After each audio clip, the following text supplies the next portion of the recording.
Hi, welcome to Situation Positive, a positive community for those affected by chronic illness. I'm Tara, your positivity partner, and I'm really excited to jump into our interview today. Today we're with Savannah Hunt, and Savannah, how are you? Good. Hi. We are so glad that you're here with us. I know a little bit about you just from what you've been posting on social media, but why don't you go ahead and introduce yourself? Yeah, my name is Savannah Hunt. I live in Arizona, Santan Valley area. I'm 23 years old. I'm married. I have 3 kids. I have a toddler who's 3, and I have a set of twins who are 1. So it's definitely busy. There's never a dull moment. They're always running around and into everything. So yeah, so that's who I am. That's where I live right now. Okay. I just got diagnosed with lupus last week? A couple weeks ago. I just barely found out that I've been living with lupus all these years, and I have lupus nephritis. So you just found this out. So to kind of bring us through your story from kind of when everything started up until just a few weeks ago when you got your diagnosis. Yeah. So it's a long story. I'll try to keep it as brief as I can without missing the important details. But so I started having problems at 11 years old. There was a night where I was playing basketball at church just with a ton of other young girls. And that night I came home not feeling well. So I went to bed and I was like, hey, this is weird. I don't really feel good. In the middle of the night, like I got this really high fever and my neck was stiff and I had all this joint pain and all my joints started swelling. And I was like, this is so weird. So my dad took me to the emergency room and they ran all this blood work. We were there till like 5 a.m. and they were like, oh, we'll just send you to your family doctor. And I was like, okay, sure, whatever. We go to my family doctor and he's like, oh, I've seen this before. You have septic arthritis. And we were like, okay. So he put me on all of these antibiotics. So I was on these shots morning and night. They gave me shots every day on my bum. So I'd go into the doctor's office twice a day as a young teenager. So I was 11, 12, 13 when this was all happening, around those years. And I would get shots on my booty every day because they thought I had septic arthritis. So I was on this really high dose of antibiotics. So anytime I was on antibiotics, I felt fine. But the minute he took me off the antibiotics, all my swelling came back, all my joint pain came back. I wasn't sleeping very well at night. I had all like this anxiety because I wasn't sleeping and I was like, what's going on? So that kind of happened when I was younger. And then at 14, 15, we were like, okay, every time we're done with the antibiotics, it comes back and it's not going away. There's nothing we can do. I saw at that time specialists, but they were like, oh, like there's obviously some type of virus, but we don't know what it is. And so then I had the opportunity to go to the Mayo Clinic up in, was it Minnesota? Yeah, it was Minnesota. And I stayed there a week with my dad. They ran all kinds of tests. I saw a rheumatologist who was a lupus doctor. I saw a rheumatologist, arthritis doctors. I did MRIs. I did ultrasounds. I did every type of blood work. They couldn't find anything. They were like, oh, well, you're 15 years old, whatever it is, it either just like went away or it'll manifest itself later on throughout your life. And we were like, okay, whatever. So I got home from the Mayo Clinic and life kind of continued. I went back to high school and I had daily headaches since I was 11. So I thought, oh, everybody has headaches. This is just how it is. I was always nauseous. I was just like, oh, everyone's nauseous. This is just how it is. Like that was just my normal. I always had joint pain. I always was nauseous. I always had headaches. Sometimes I would have flare-ups and my joints would swell, but that was only if I like went to Disneyland and walked all day, or if I did something crazy, then my joints would just flare up. Now looking back, I know why. But so this is high school. I was 17. I had broken bone tissue in my ankles just randomly that they happened to find. So I got surgery on my ankles, which was totally unrelated to all of this. And then 17, I was fine. Turned 18, I was fine. When I say fine, meaning I was just daily having headaches, but nothing too crazy. So I went to college at 18. That's where I met my husband. We dated. We ended up getting married. And during that time, just a healthy college student, just living with my normal everyday nausea, normal everyday migraines, normal everyday cramping, just things that I thought, I'm a girl and we have periods and stuff. This is, I guess, normal, because that's what everybody was telling me. They would just say, oh, drink more water. Oh, you're not eating enough. Oh, you need to go gluten-free, dairy-free. Oh, this and this, and this is normal and that's normal. So I was like, oh, okay, I guess this is normal. Okay, so then we got married. A couple years later, we had our first baby. That pregnancy was terrible. I was so sick. And I was like, okay, this is normal. People get sick. Had my baby. Afterwards, everything kind of just continued on with life. I had the same thing, headaches every day, joint pain, but nothing too crazy. Then I got pregnant 2 years later after that with twins. And that pregnancy, I was even more sick. And my feet were swelling and my ankles were swelling. I was constantly throwing up. I couldn't keep anything down. It was just such a hard pregnancy on my body. And so the twins were born and my body was never the same again. I had like episodes where I would pass out and the paramedics would come and I would be dehydrated or I couldn't move my body. And I was so dehydrated to the point to where I couldn't, like I was completely paralyzed. Like I could not move or anything. I was low potassium, low magnesium. Each day I was dizzy. Each day I was lightheaded. Each day I had a ton of joint pain and nauseous. I was nauseous and all of that. And so fast forward, they're a year and a half right now. But when they were about a year old, so only 6 months ago, I was like, okay, this is not normal. People say, oh yeah, I cramp too after babies. Oh yeah, like your periods get worse after babies. Like, oh yeah, just drink more water and you're fine. But I don't think people realize like how much pain I was in. And I don't think I even realized how much pain I was in because it was so normal to me. And so finally, like 6 months ago, I was like, I've had enough. Like, we need to come to the bottom of this. I've had issues since I was a kid. This has to be related. And so I started doing my research. I went and saw a family doctor and he was like, oh, well, you just have like low magnesium, low potassium. That's why you were in the ER. You were just dehydrated. You're fine. And so he's like, just drink more water. I'm like, okay, whatever. And he's like, well, okay, we can run everything. Let's just run all kinds of tests. I'm going to check your thyroid, your kidneys, everything. He was like, I think the very first person who checked my kidneys, because people don't just check your kidneys. Like, it's not like a checkup, I don't think. I could be wrong, but to my knowledge, people don't really just check your kidneys, your GFR count. That's not something you just do. But he did. And he saw that it was at a 65. So the way the GFR works with your kidneys, anything over a 60 is considered normal and healthy. Anything between a 30 and a 60 is stage 3 of kidney disease. Anything below a 30 is stage 4 kidney disease. So this was back in August. He ran blood work and it showed that my kidneys were at a 65 GFR. And he was like, this is weird. Let's do an ultrasound. Did an ultrasound and he's like, oh, didn't see anything. Move on. It was just faulty blood work.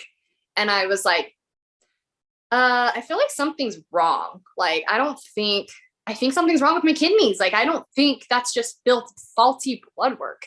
And so I transferred to a different doctor and I'm like, hey, I'm going to go to a different family doctor at a different location, start completely from scratch, tell him my story from the time I was a kid and see if he's going to run anything. Like, basically ask him to do another ultrasound, to do more tests. So went fast forward, saw this new family doctor who was not even a doctor. He's a PA, which is, I like PAs personally better. I feel like they have more time to listen to you.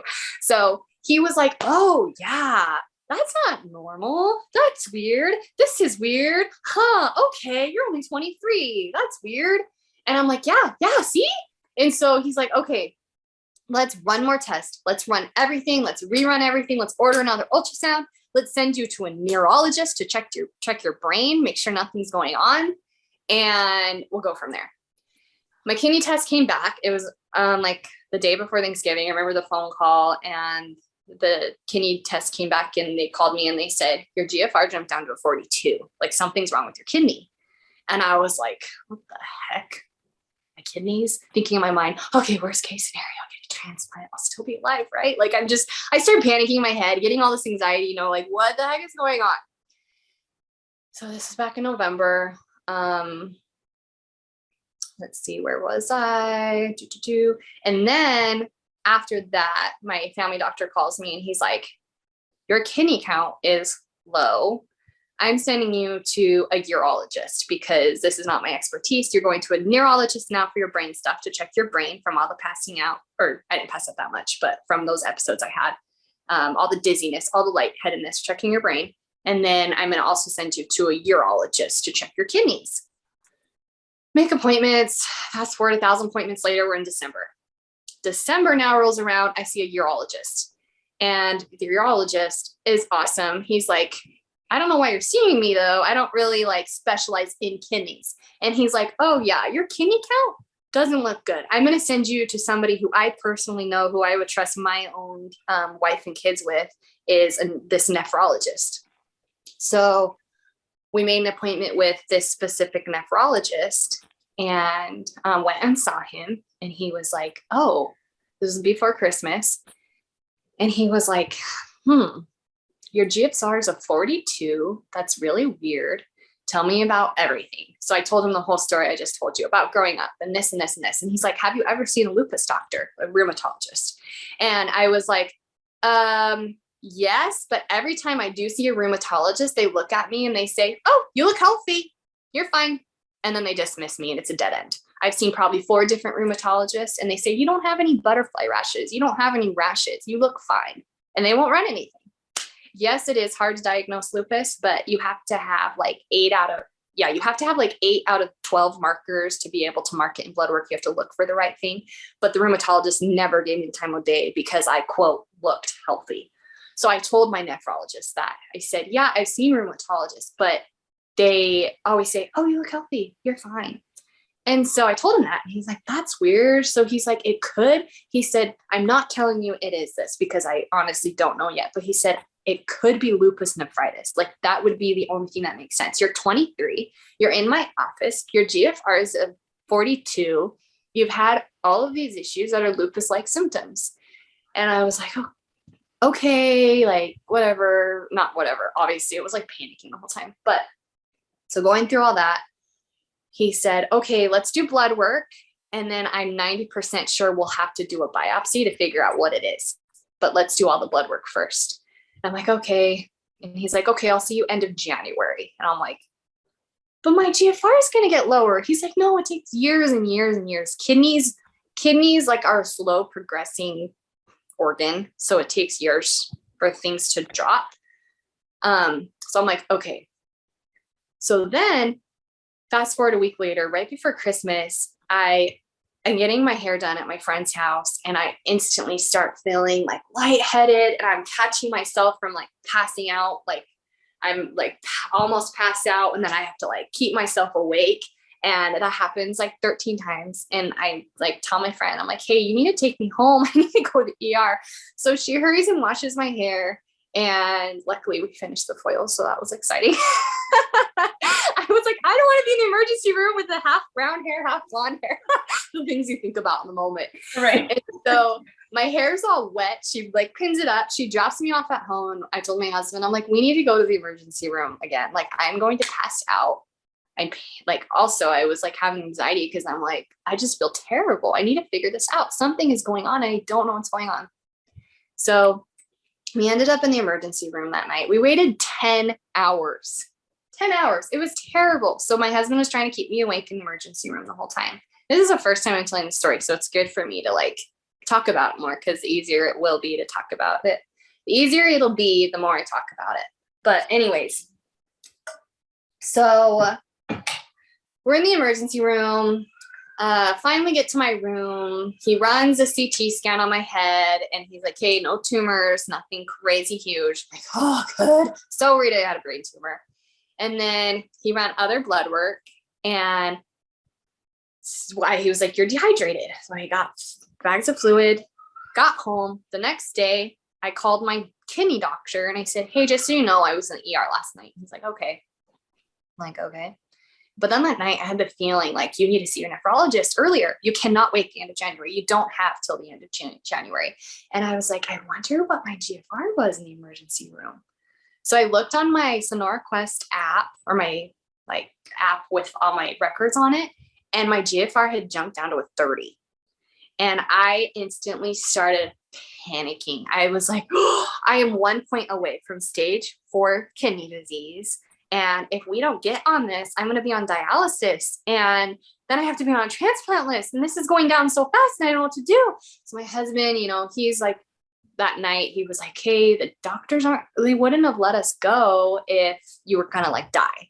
Like, they're not going to just release you from the emergency room if you were going to like die. So I keep telling myself, okay, I got to trust the system. I got to trust the system. I got to trust the doctors.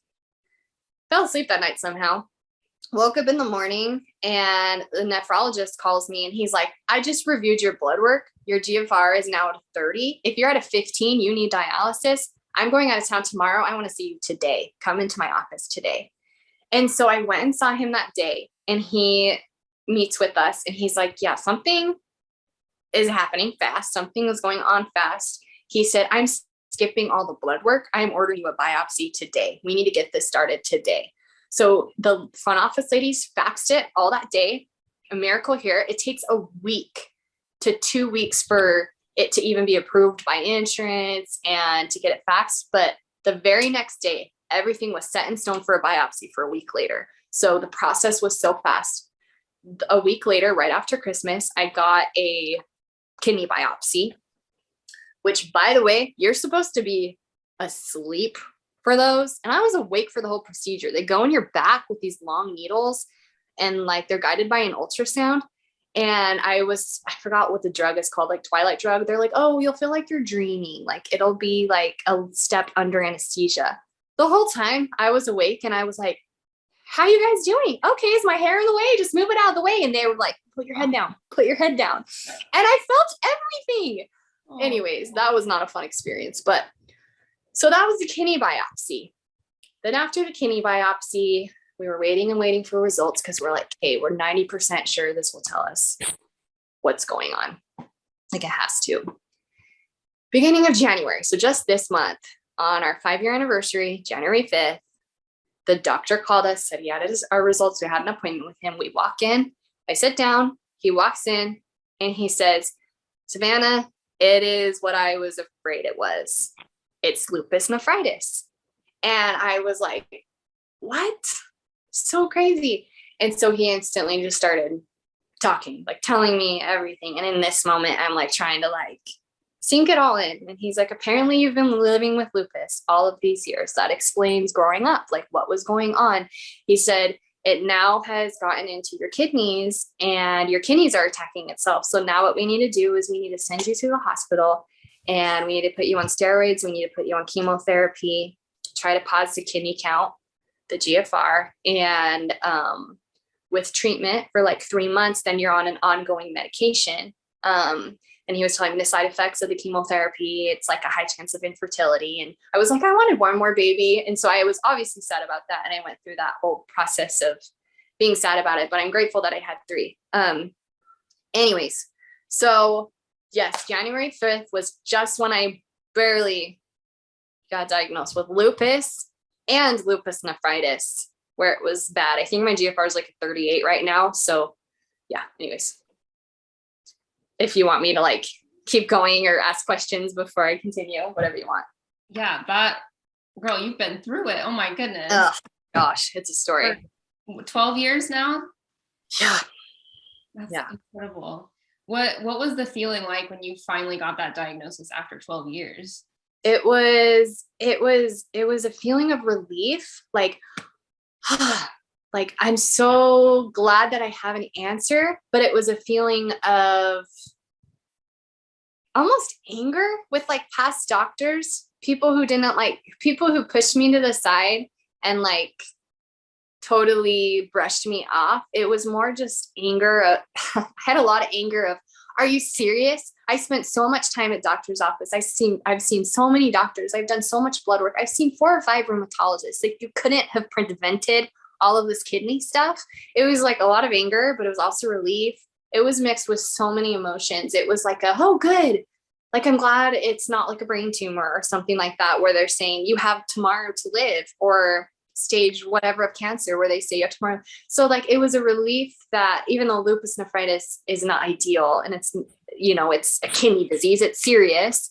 It was more just kind of relief that I wasn't going to die tomorrow. Right. I know it's that bittersweet where you finally have answers, but it's not exactly the answer that you maybe wanted. Exactly. Yeah. So how did it feel when you finally found that doctor that, finally believed you and kind of was able to give you exactly the treatment you needed? It felt so good. It's hard to explain. Like, I tell my husband all the time, I'm like, he is our angel. Like, he is our saving grace. He listened to us. He didn't have to order the biopsy that day. He could have went through the process, because he said usually, you check it off with blood work first, and then you do the biopsy after everything is checked off. But he saw that we didn't have that much time, and he did his job above and beyond. He just happened to review my files like on his own time and saw that I needed him. And he listened to me and he heard me. He could have totally brushed me off the first visit and said, "You're 23. Why are you in my office?" He could have very well said, totally brushed me off like all the other doctors. He was the only doctor who would listen. And so the fact that I have him in my life is gold. Like, I feel like I owe him everything. Absolutely. It's always great to find those doctors that, they're not going to stop until, they help you as best they can. Kind of jumping a little bit back to earlier on in your story, you had mentioned that you just thought your symptoms were normal for everyone. Yeah. At what point did you kind of realize like this isn't normal for everyone? What kind of talk me through what that was like finding that out? Yeah, it actually wasn't. So the twins messed up like my hormones like crazy. So I was actually seeing a homeopathic doctor to check my hormones and just kind of see what was off balance emotionally. And she was the one who was like, because I went into my health history, and she was the first person who told me that wasn't normal. She goes, "Okay, whoa, wait.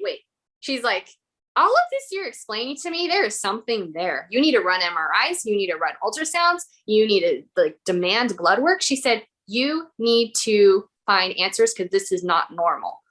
That was back in October. And I like stepped back aside after that visit. Afterwards, I hung up with her and I was like, oh, this isn't normal. Like, everyone was brushing me off. Like, oh yeah, birth does that. Oh yeah, twins messed you up. Oh yeah. Like, it wasn't until somebody told me that this was not normal. And even like, I knew I had health issues. I just thought that was my body though. Like, my husband and I, we just were like, oh, I just have joint pain. I don't know, I'm fine. We just didn't think too much about it until it got really bad and pushed me over the edge, where I was like, okay, something's wrong. So what was that like? Because that's almost like an invisible type of, it's, internal pain. Like, you don't visibly look sick like the doctors were telling you. You look healthy, you're fine. What is that like, kind of just living your day-to-day life with this invisible pain and, talking to friends and family and whatnot? Yeah. And when I did say things, obviously my family like believed me and stuff like that. They were like, "Oh, sorry, you have a headache." And they were always good. And my husband obviously has always been good. But growing up, it was just, I don't know, with my friends and stuff, they were all like, "Oh, okay." I don't think they really understood. But like, after the twins were born was really when I was living in pain, and really kind of when things escalated. And like I was saying earlier, and with the daily migraines and with the daily struggles that I had, it was hard to get out of bed. It was hard to just exercise. It was hard to wake up early. I was in a grad program and running a business at the time. And I had 3 new babies that were 2 and under. And my husband was doing pre-med stuff, so I never saw him. So it was a time of craziness. And with my everyday pain that I thought was normal, it was the hardest year of my life. Joint pain constantly, migraines constantly, cramping constantly. And I felt like, because people were telling me it was normal, I felt like I couldn't complain about it. So I felt like I was living in it felt like I was keeping so much hidden behind closed doors. Like I felt alone. I felt like I was suffering alone. I felt like nobody understood. I was really fighting a silent battle that nobody knew about. And obviously people put on a face. Like you could see me at church. You could see me, post a picture of my kid and her birthday party, and I look fine and I look healthy, but people don't really understand what is actually happening behind closed doors. So I think that was the hardest thing for me is I didn't voice it. I didn't voice it to anybody. I just kept it to myself because I thought, this is motherhood. I was like, I guess people feel like this after babies. Yeah. And so I just kept it hidden. Yeah. And I didn't really do too much about it. But I hated it. I hated that. I hated keeping it hidden and living with constant pain. I just finally said, I have enough of this. I've had enough. We need to figure this out. So has your diagnosis kind of changed the way you think about that? Is it easier to talk to people about it now? I mean, I know you only just got it. Yeah. But. Yeah, absolutely. Well, I've learned so much even the last 3 weeks of knowing, like emotionally, physically, just everything. I've learned so much in the last 3 weeks, but my diagnosis is getting easier to talk about. If you asked me 3 weeks ago and I started talking about it, like I would get super stressed and like PTSD would come back and I could feel my body like getting lightheaded because it just made me nervous because it was new and scary and there's so much happening and there's so much unknown. But now that like the diagnosis has settled in and I'm talking about it more and like my anxiety is like, I'm okay with it all. Like now that everything is finally stable, I'm totally fine talking about it and it's getting easier every day. And because now I have a diagnosis, I am finally able to get treatment. What that looks like right now is I'm on chemo every 2 weeks and then I'm on steroid pills. At first I stayed in the hospital for like 3 days and I did IV steroids and IV chemo. And then they sent me home. I'm on like 20 different medications. And then I go back for chemo every 2 weeks. And then in like a couple months, I'll be done with chemo, done with steroids, and they'll keep me on an ongoing pill. So I think now that I'm getting treatment, I'm just relieved. I'm like, yes. And as long as my body continues to respond, I like without side effects and stuff and continues to respond, then it should be able to pause the kidney nephritis at a 38. I'm at a 38 right now, GFR. It'll be able to pause it for like 10 or 20 years before I would ever need a transplant. So yes, it's getting easier to talk about and that's easier. And I'm rambling by now, but the hard part, I think, is knowing that there is no cure. There's no cure for lupus. There's no cure for lupus nephritis. I thought that was the hardest part to come to the groups too. Like it's your body attacking yourself and there's no way to reverse that completely. People just live with their lupus. They live with their lupus nephritis. You just try and manage it with medical treatment. And, people do things like eating healthy and all that. So the lupus nephritis, that's specifically to the part of your kidneys? Correct. That is? Okay. Yeah. So some of our community members that are watching our Situation Positive videos might also be in a similar situation to you where maybe they have waited a long time for a diagnosis, maybe still don't have a diagnosis. What kind of like advice or what things would you say to someone in that situation? I would say, do not give up on answers. Do not give up on answers. The pain is not in your head. You're not making it up. I felt crazy. Like I got to the point, especially remember this as a teenager, where I left appointments and I was like, is it in my head? Like they're making me feel like it's in my head. Like I started to question myself. And throughout my life, like I constantly was questioning myself with anything, with decisions I was making, with if the pain was in my head, if these migraines were actual migraines, like I was constantly questioning myself. And so when I started pushing for answers, I was, oh my gosh, there is something there. I told you there's something, there's something really bad there. And so it was more of just a huge learning experience for me that like, it's not in your head. And so the advice that I give you is push for answers. And I hope you get answers And I know you will get answers if you just continue and continue and push and push. If you don't like that doctor you're seeing, then don't see him anymore. You can walk out of your appointment if you want to do that. You can see different doctors. Do your research. You have to do your own research. You have to be an advocate for yourself. You can't just go to a doctor and say, all right, figure me out. It doesn't work like that. Unfortunately, the medical system does not work like that. You have to know how to maneuver your way through. You have to know how to be an advocate for yourself. You have to have questions ready at your appointments. You have to have follow-up questions ready at your appointments. You have to know what's going on. You have to know what to ask. You have to be on top of the doctors because they're trying to figure it out just like you're trying to figure it out. They're doing the best they can do. So you are your best advocate for yourself. You have to push for answers. You're the only one who knows yourself too. A doctor can look at you and say, well, we just did an ultrasound. I don't know why you're having stomach pain. And you can say, I am having stomach pain. There is stomach pain there. Like, I promise they're there. But they're saying, well, I don't know what to do because we did an ultrasound. There's nothing else. And so that's your chance to say, this is here. There is pain. Something is wrong. We need answers. And so I think just keep pushing for answers and being an advocate for yourself, doing your research, see the options out there, see the doctors out there, see who's around you, Google the best doctors, Google the best family doctors. There's amazing doctors out there and they're ready to listen. They're ready to do their job. And there's also bad doctors out there and doctors who brush you to the side and brush you to this rug and say, oh, you just had twins and you're fine and just drink more water and take your prenatals. There's also those doctors. So trust your gut. Know when you are in a situation that you need to get out of. If you're with a doctor who is telling you something that doesn't feel right, check. You have to go with your gut. You have to trust your gut. If anything, that's what I've learned.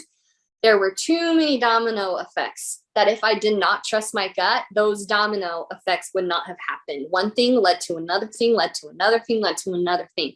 And if I didn't push for it, and if I didn't trust my gut, then none of that would have happened. So you really, especially with lupus, it's so hard to diagnose. It's hard to find. So if you feel like something is just off with your body, just keep pushing for answers. Keep seeing doctors until you get answers. Absolutely. So I'm very passionate about it. That's great. Everything you said is so true and so important. And it's good to, bring that to the light and let people know, like, be your own advocate. Like, that's so amazing. So bringing us all back home, your whole story, all 12 years, it's got to have some dark times, some good times. So when that negativity creeps in, what do you do to combat that? How do you take your situation and turn it positive? Oh man, I've learned so much about that. It's so hard to do that because I could sit here and say, well, I have lupus nephritis. I'm 23 years old. I have 3 kids and poor me, this stinks, which yeah, it stinks. And yeah, there are dark days, but I've been trying really hard. Like, how can I turn this trial into a blessing? What can I do to make this hardship a blessing for myself and for others? And so I've been trying really hard to start talking about it and telling other moms about my story and what has helped. And then conversations come up and people say, oh, I have this issue. I think I may have this issue. Or you got me to go see my doctor. Or you got me to go see this person. And I'm trying to talk about it more and bring awareness to it so that people can be an advocate for themselves. I'm trying to look around and see all the blessings that have happened and all the dots connecting. I'm religious, so I am very grateful for a God who watches over me, and I see all those dots that have connected, and I'm grateful for that. I try and if anything like bad is happening, or if it's a bad day, I just kind of take a step back and be like, all right, I'm grateful I'm getting treatment. I'm grateful I have answers, even though it wasn't the answer I expected. Like, I'm grateful that I have answers and I'm grateful that I'm getting treatment. I just try to spin it back. Like, wait a second. Like, I'm not going to die tomorrow. Like, we have modern medicine. It's such a blessing. I've been trying to also, like, anytime I feel like stressed about it, or if there's ever a moment where I feel, it's kind of funny. Like, if someone tells me, like, just deep breaths, breathe in, breathe out, like the relaxation techniques, for some reason that triggers me. Like, my body like freaks out, because instantly my body, like, it's like PTSD. It brings me back from the paramedics when they're telling me to deep breathe, and it brings me back to so many dark moments in my life. So anytime I get stressed out, deep breathing doesn't help me. I'm a very physical person. So what I do is, if I ever get anxious at a doctor's office, anything, I'll just find something to look at, and I'll just describe that object in my head, just to bring me back to the present moment. So I'll find like an outlet and be like, oh, like, it's white, there's 4 corners, blah, blah, blah, blah, blah. And like, that's kind of like my zone, like, mindfulness exercise that I do anytime I get stressed about anything with this. But I think just recognizing when your body's off, recognizing what's going on, and trying to just find those solutions for you personally. Like, okay, listening to your body. Do I need water right now? Do I need to lay down right now? Do I need to turn on a movie for the kids so that I can sit on the couch? I think especially like somebody with a chronic illness, just making sure you just really, really listen to your body each moment of every day, and don't push yourself too hard. Have grace. Have grace for yourself. Yeah, those are all really good points. You said trial into blessing. I love that. I feel like that's something I would have saved on Pinterest. That's a great. So moving forward, where can people kind of follow your story or learn more about you? Yeah, I just started an Instagram blog, and I think I'll open up a website eventually, just to kind of blog, but it's called It's Sav's House.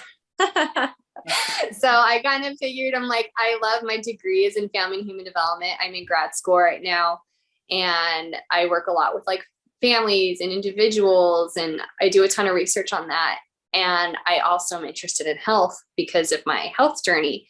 And so I wanted to combine it, something that's in my house. What's in my house? Well, we talk of, it's a lot of health, it's a lot of food, it's a lot of salads, it's a lot of recipes, it's a lot of relationship advice. Like that. So I created It's Sav's House, and that's what it's gonna be.